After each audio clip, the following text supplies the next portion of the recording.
Like the video and use code Upshall if this video helps you out.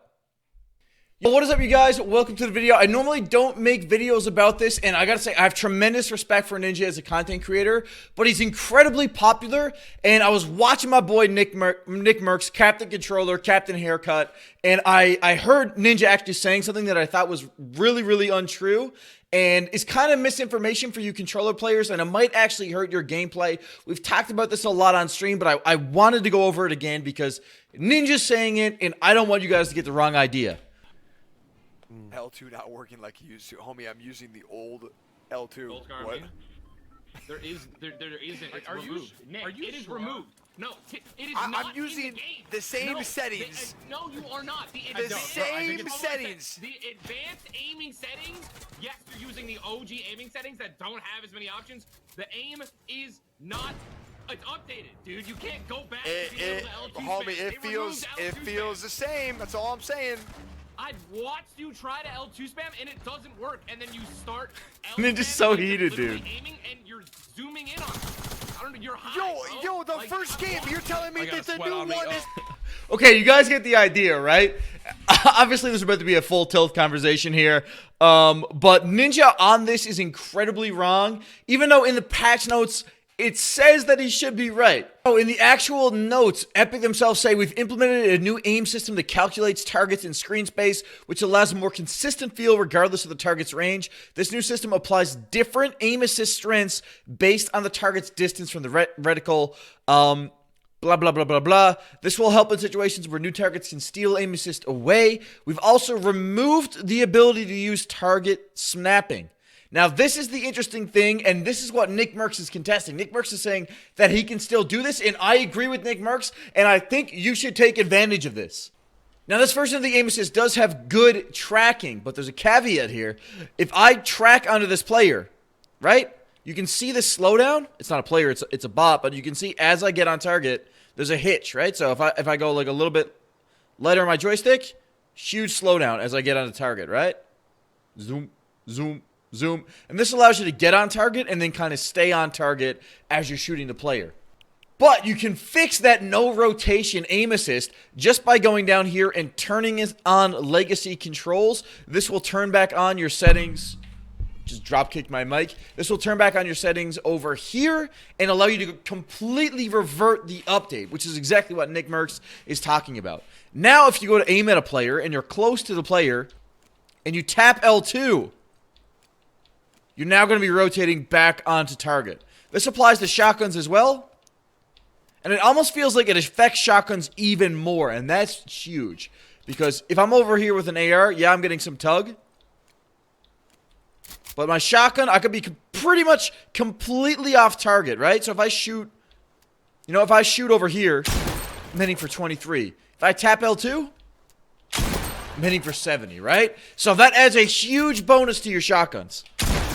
Now you're saying, okay, you have better auto-rotation, but you have better tracking with the OG aim assist. You saw that slowdown, Upshall, and that is true, but if you're using the OG aim assist, guess what? You're also getting that sticky slowdown. It's not like tracking doesn't exist, and it's hard to quantify, and I do believe that the tracking may be a little bit better for Hipfire aim assist, and that's what we're going to show later in the video. But you still get incredible slowdown tracking on targets. And I honestly, I don't know, man. Sometimes it feels like it actually might be a little bit stronger for your AR tracking, especially from deep when you're using the OG aim assist as well. The other thing about the update is that so much of your box fights and your build fights and your fights in general in Fortnite, you're no longer just sitting in the open beaming a player. That might happen in Team Rumble, sure. But when you're playing an average player who's actually good at the game and they're a threat, they're going to build fight you. And what comes down to, and what becomes really important, is building up in the opponent, getting angles, and getting on a target as fast as possible once you come out of those angles, right? So it's like, there's a player, well, imagine there's a player over here. I'm going to chase, bop, right? And I'm trying to get on a target as fast as possible once I'm making my edits, once I'm getting my peach, you know? It's like, I'm coming up here. Oops. For some reason, I couldn't build it there. Say I'm building up on this guy. And I'm able to get right onto target right away. That has got to do with my L2 auto rotation that applies. Again, this is not about L2 spamming. I'm not necessarily encouraging you to go out and just like blah, blah, blah, blah, blah, blah. I'm more so talking about your initial acquisition of your target, and you don't get any benefit from the new aiming system. You don't at all. One area where you might be getting some benefit from the new aim assist is point-blank shotgun fights.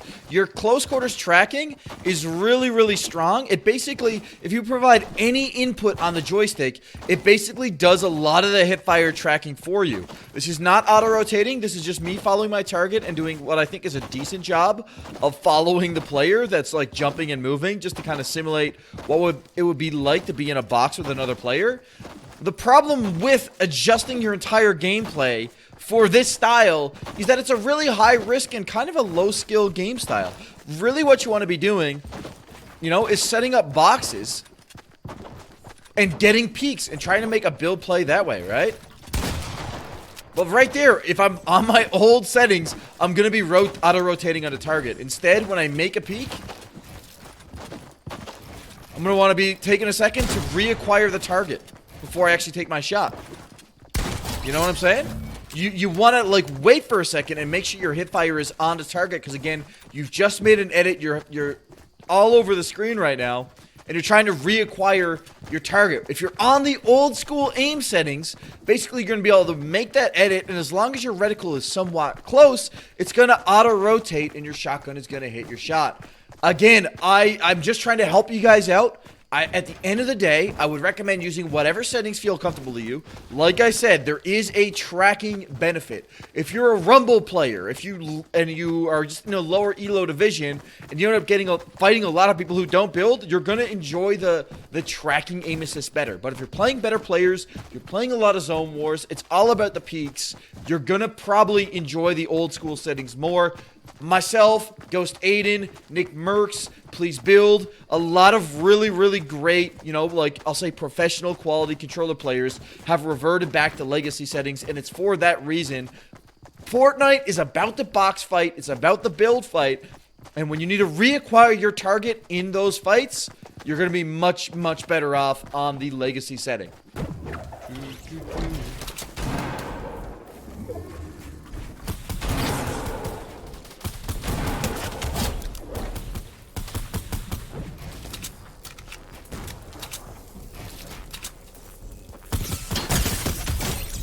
Lasered.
We're chilling, we're chilling.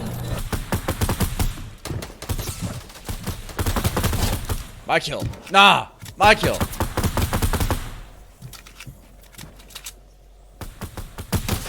Your kill.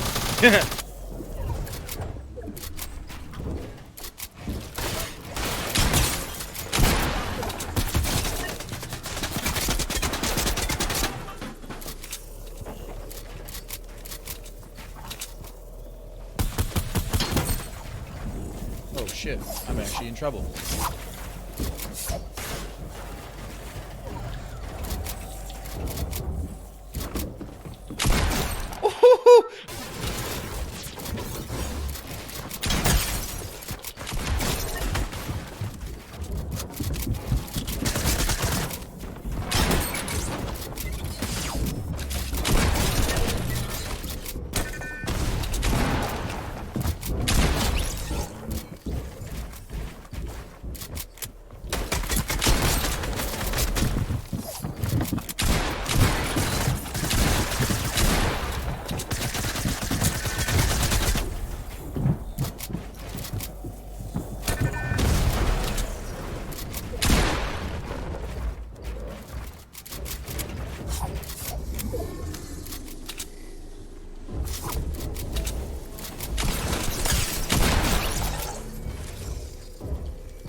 These are wars. These are so sick, man.